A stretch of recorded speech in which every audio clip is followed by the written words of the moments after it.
मंजू एक साधारण गांव की लड़की थी, लेकिन उसका जीवन बदलने वाला था जब उसकी शादी हुई और उसे दहेज में एक सुंदर परंतु प्राचीन दिखने वाली गुड़िया मिली। गुड़िया का चेहरा इतना वास्तविक था कि देखने वाले को ऐसा लगे कि वह किसी जीवित इंसान की छवि है।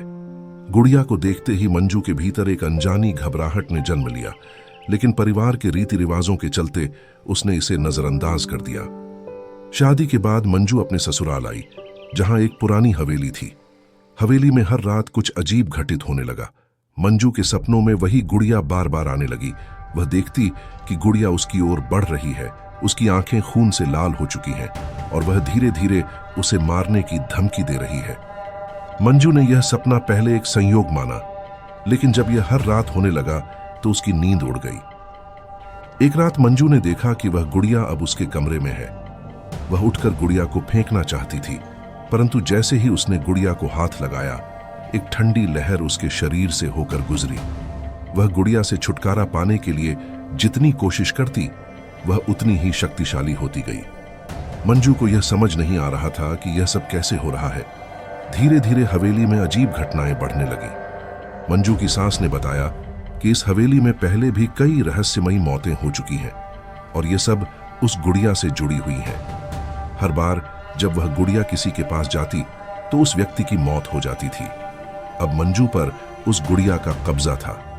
मंजू ने इस समस्या का हल निकालने के लिए एक तांत्रिक से संपर्क किया। तांत्रिक ने बताया कि यह गुड़िया सिर्फ एक साधारण खिलौना नहीं, बल्कि इसमें एक मरे हुए आत्मा की शक्ति बसी हुई है, जिसे वर्षों पहले इस हवेली के मालिक ने बनाया था। वह आत्मा एक मासूम लड़की की थी, जिसे इस हवेली के पूर्व मालिक ने बेरहमी से मार दिया था और उसकी आत्मा को इस गुड़िया में बंद कर दिया था। तांत्रिक ने मंजू को चेतावनी दी कि अगर वह गुड़िया से छुटकारा पाना चाहती है तो उसे एक कठिन और खतरनाक अनुष्ठान करना होगा।